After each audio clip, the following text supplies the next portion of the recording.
The cold in Chicago that December didn't just chill you, it evaluated you. It seeped through the stitching of expensive Italian wool and asked what exactly you thought you were doing out at 2 in the morning. Victoria Vance was not outside by accident. As the undisputed head of the Vance syndicate, she rarely did anything by accident. She had just left a warehouse near the harbor, where a conversation with a rival distributor had ended quietly, permanently.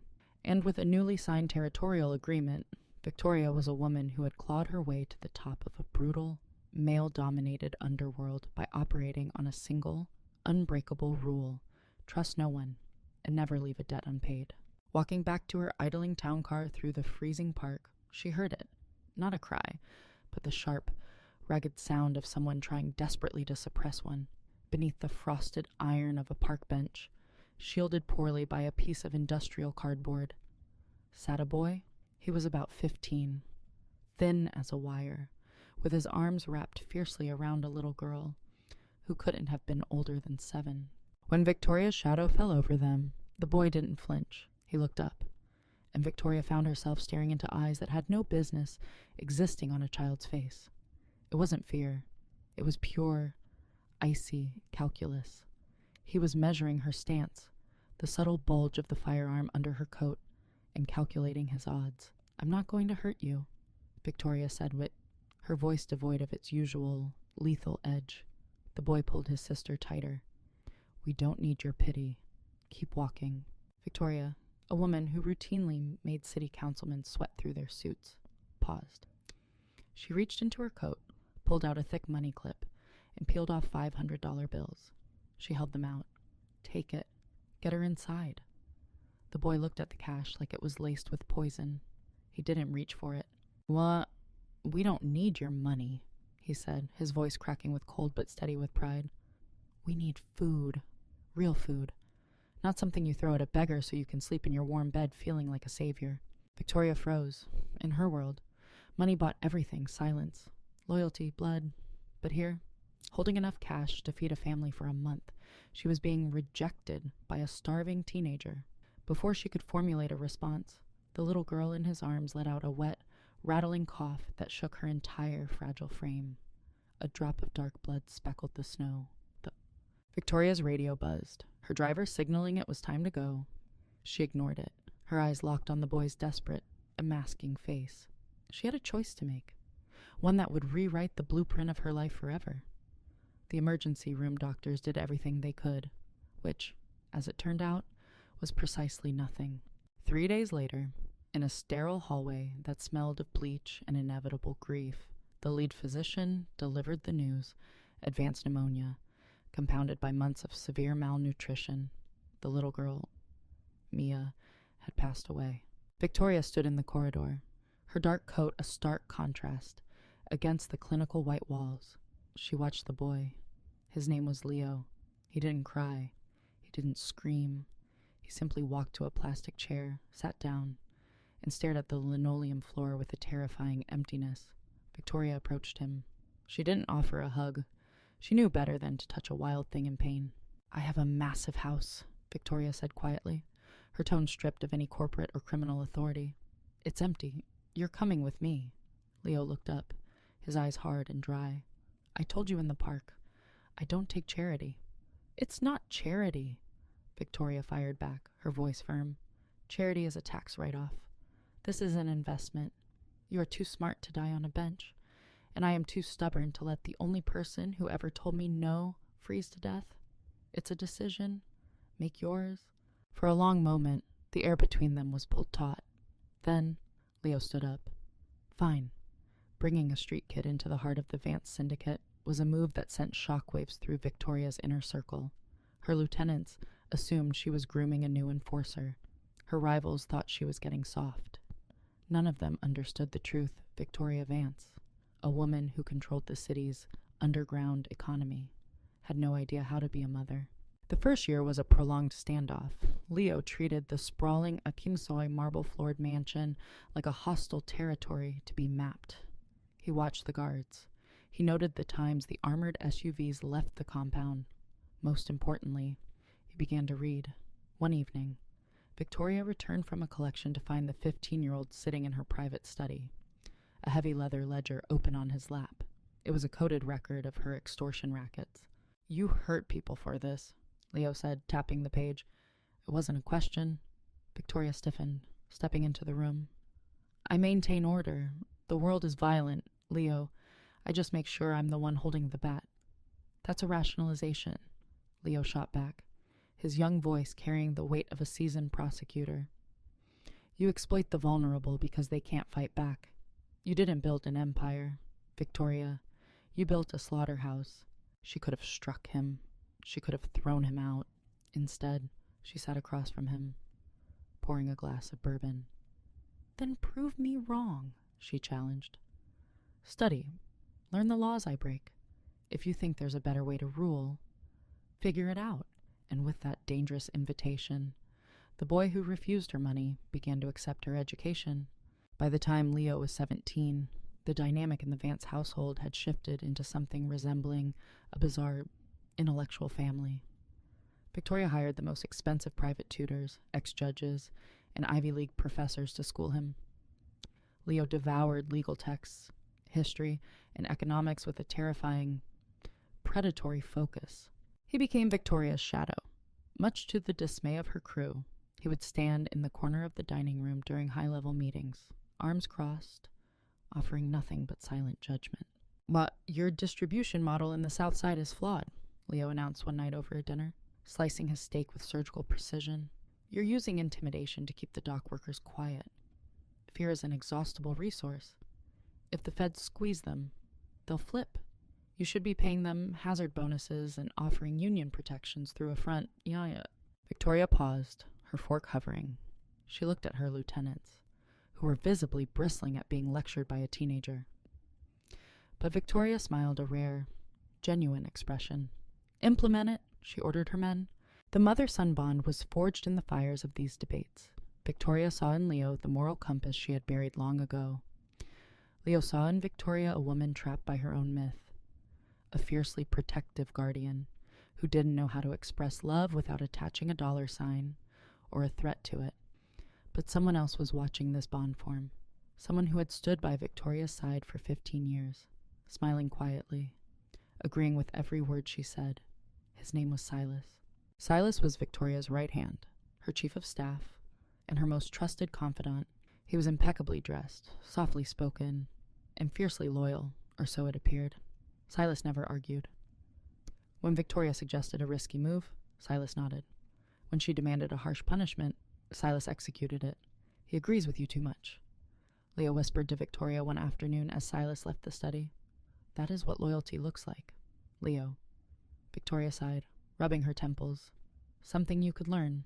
"No," Leo said, his eyes narrowing as he watched the door close. "True loyalty is telling you when you're driving off a cliff. What he has isn't loyalty, it's patience." Victoria dismissed the warning. It was the greatest, and nearly the last, mistake of her life. Power doesn't usually collapse overnight. It rots from the inside, eaten away by termites that look exactly like the structural support.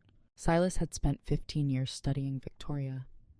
He knew her accounts, her routing numbers, her passwords, and her blind spots.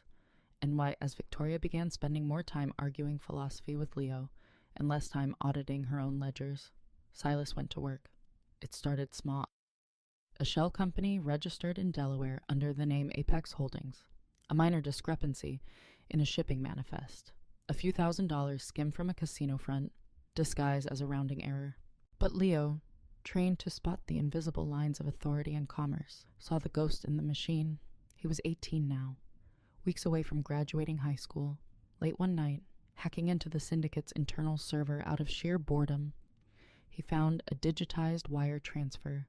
It was a payment to a city official, which was standard, but the origin account didn't match Victoria's usual offshore network. It traced back to Apex Holdings, and the authorizing signature was Victoria's. Except the loop on the V was a fraction of a millimeter too wide. Leo confronted Silas the next day in the hallway. "Who owns Apex?" Leo asked casually, leaning against the wall. Silas didn't miss a beat. His smile was warm, perfectly practiced. "A subsidiary for the real estate acquisitions.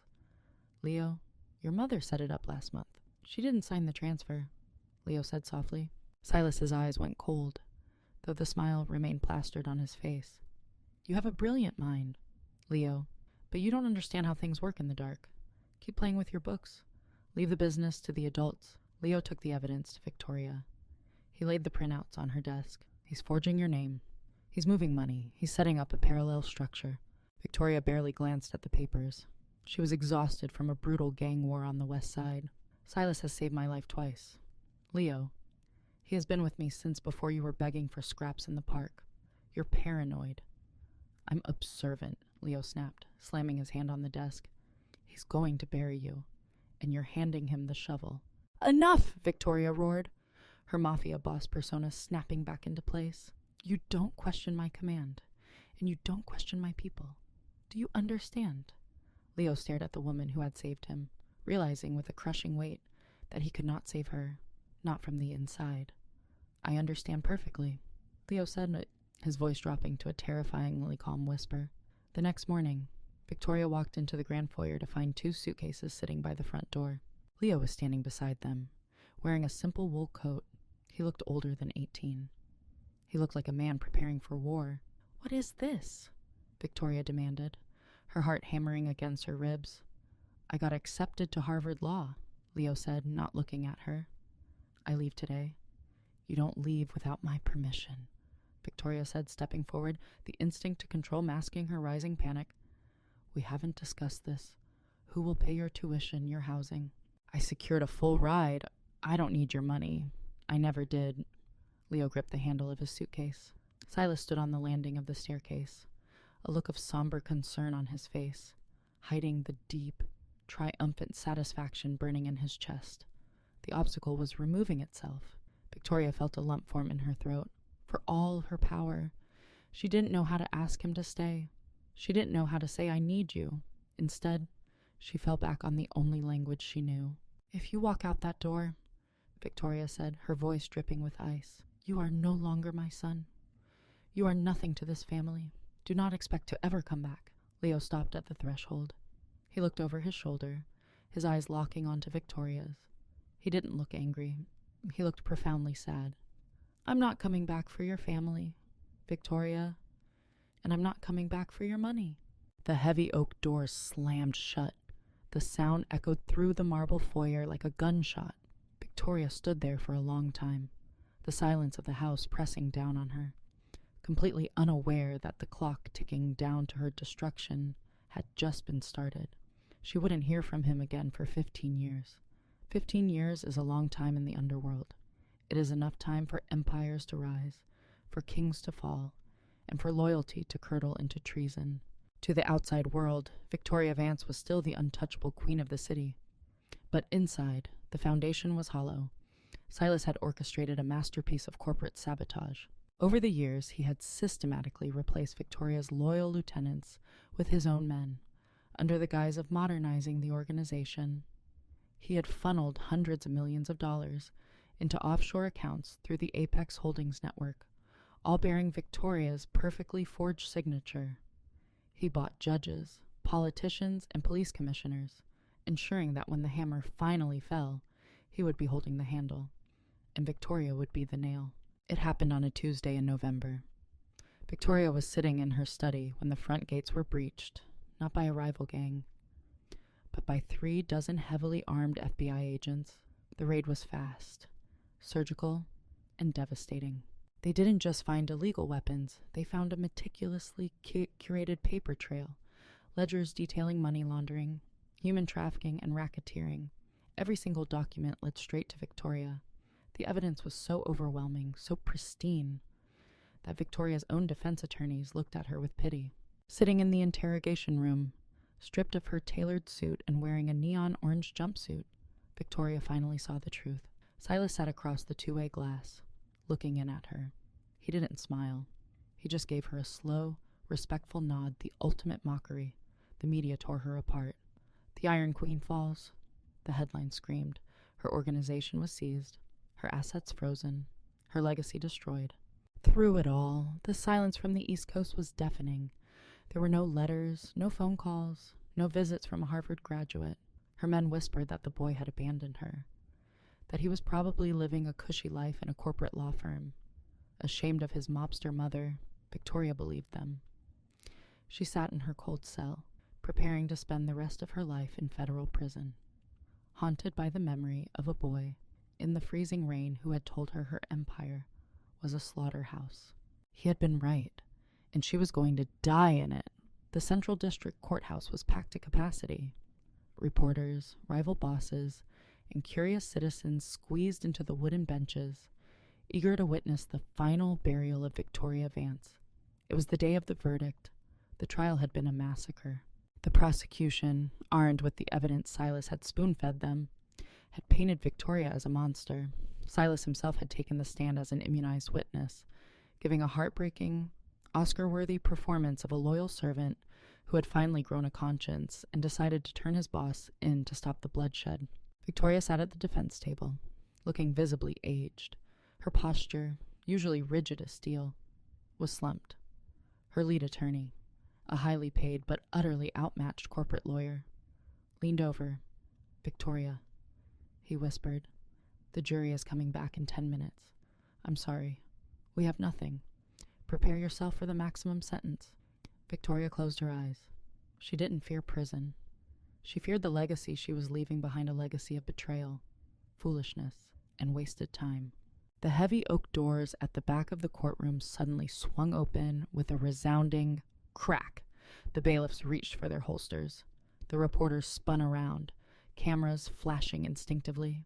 The judge hammered his gavel, demanding order. Walking down the center aisle was a man. He was 30 years old, dressed in a tailored charcoal gray suit that screamed bespoke authority. His face was sharp, his jawline set like granite, and his eyes cold, calculating, and utterly fearless swept the room. In his right hand, he carried a heavy, battered leather briefcase. He didn't look at the press. He didn't look at the judge. He looked straight at the defense table. Victoria's breath hitched in her throat. Her hands began to tremble, rattling the handcuffs chaining her to the table. "Leo." He approached the wooden gate separating the gallery from the court. "Your Honor," Leo's voice boomed, carrying the exact unyielding resonance it had when he was 15. "I apologize for the delay. I am officially petitioning to be entered as lead defense counsel for Victoria Vance, and I move for an immediate dismissal of all charges based on newly discovered exculpatory evidence." The room erupted. "Objection!" the lead prosecutor shouted, jumping to his feet, his face red. "Your Honor, this is a circus the defense rested yesterday. Who is this man?" "My name is Leo Vance," Leo said, turning slightly so his profile caught the courtroom cameras. "And for the last 15 years, I have been building a case that this prosecution team was too lazy, or too compromised, to investigate." The judge, a no-nonsense veteran of the bench, leaned forward. His curiosity piqued. "Mr. Vance, this is highly irregular. If you are entering evidence post-arrest, it better be nothing short of a miracle." Leo unlatched his briefcase. "Not a miracle, Your Honor. Just basic forensics." Leo didn't waste a second. Over the next hour, he took the courtroom floor and turned it into an execution chamber for the prosecution's case. He moved with a terrifying grace, presenting thousands of documents he had systematically collected over a decade and a half. And, while Victoria thought he had abandoned her, Leo had spent his entire adulthood secretly tracing the ghost accounts Silas had built. He had traveled to the Cayman Islands, Switzerland, and Cyprus, utilizing international law degrees and exploiting legal loopholes to unearth the actual architecture of the Vance syndicate's downfall. "Prosecution Exhibit A," Leo announced, pulling up the primary wire transfer that had initiated the FBI raid.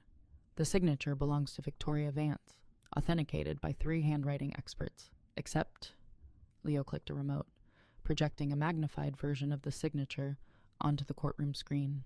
Beside it, he projected another signature, pulled from a completely different document. "If you look at the pressure metrics on the loop of the V, you will see an anomaly," Leo said, his voice ringing through the silent room. "A human being never signs their name with the exact, microscopic pixel match twice in a row.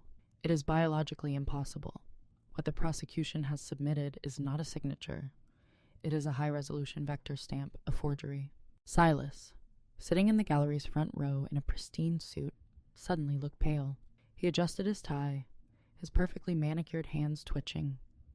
Furthermore, Leo continued, pacing like a tiger in front of the jury box, I have here subpoenaed bank records from Apex Holdings, the shell company the prosecution claims my client used to launder money. They traced it to a P.O. box in Delaware. They stopped looking. I didn't. Leo walked over to the prosecutor's desk and slammed a thick file down in front of him. I traced the routing numbers through 3 subsidiary banks in Zurich, ending at a private wealth management firm in the Bahamas, a firm that requires a physical thumbprint to open an account. The courtroom held its breath. Victoria stared at the broad back of the man she had raised, tears finally, after 15 years, pricking her eyes. And whose thumbprint is on file for the account holding the stolen $300 million? Mr. Vance, the judge asked, leaning over the bench. Leo slowly turned around. He looked directly at the front row of the gallery. His eyes locked onto the man who had smiled for 15 years. Leo pointed a finger directly at Silas Thorne. The silence in the courtroom was so absolute you could hear the hum of the air conditioning. Then chaos exploded. Silas jumped to his feet, his mask of calm obedience shattered, revealing the desperate, cornered rat underneath. This is fabricated. It's a lie. He's her son.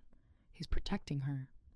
I'm submitting the biometrics to the court right now, Leo said over the screaming reporters, his voice never rising above a calm, authoritative cadence, along with sworn testimonies from 2 Swiss bankers who identified Silas Thorne as the sole beneficiary of the accounts. The judge slammed his gavel repeatedly. Bailiffs, secure Mr. Thorne. Silas panicked. Decades of playing the silent, invisible man dissolved. He shoved a reporter out of the way and lunged toward the aisle, making a break for the heavy oak doors. He didn't make it 3 steps. Victoria, operating on sheer, brutal instinct ingrained from 40 years on the streets, used the leverage of her chained hands to vault over the defense table. She moved with terrifying speed, intercepting Silas before the bailiffs could draw their weapons. She slammed him against the mahogany paneling, her forearm pressed ruthlessly against his windpipe, her chains wrapping around his neck. You stole my life, Victoria hissed, her eyes burning with lethal intent. Her grip tightened. Silas gasped, his face turning purple, his hands clawing uselessly at her arm. The bailiffs froze, unsure how to disarm a woman already in chains who was seconds away from snapping a man's neck in front of a federal judge. Victoria! The voice cut through the red mist in her brain.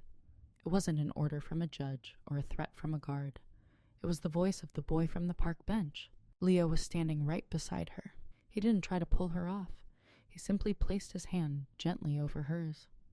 Not anymore, Leo said softly, looking into her eyes. We don't do this anymore.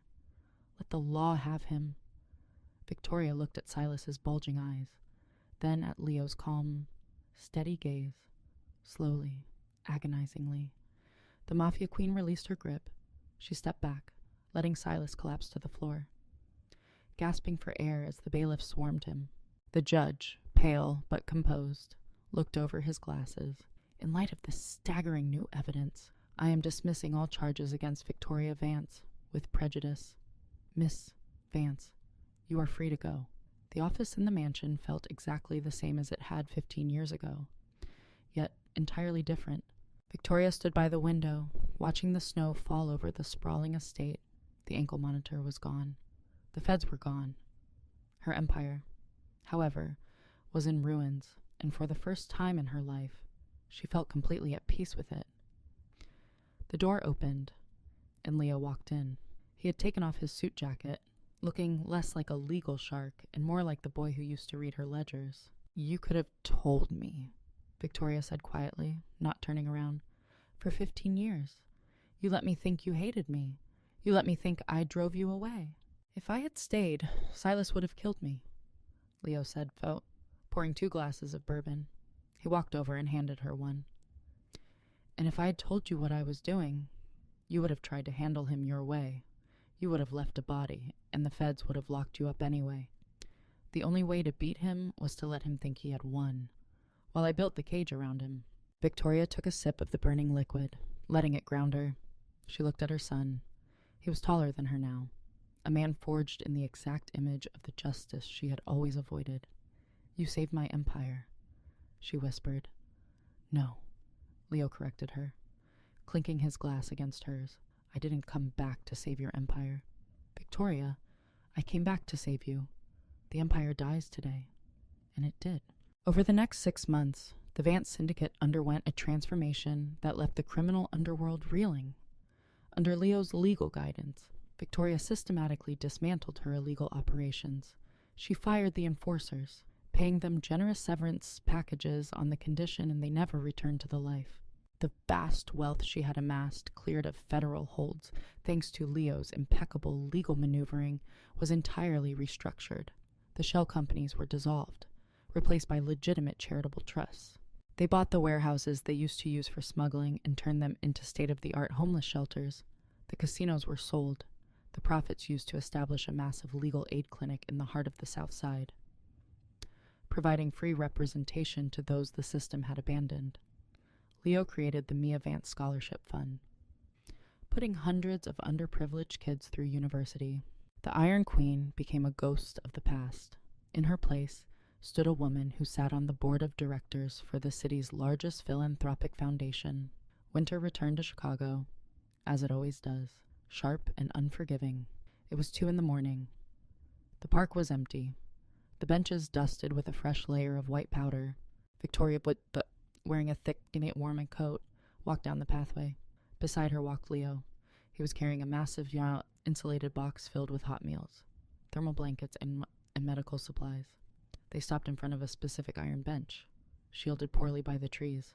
Do you ever think about what would have happened if I hadn't offered you that money? Victoria asked, her breath misting in the cold air. I didn't want your money. Leo smiled softly, setting the box down.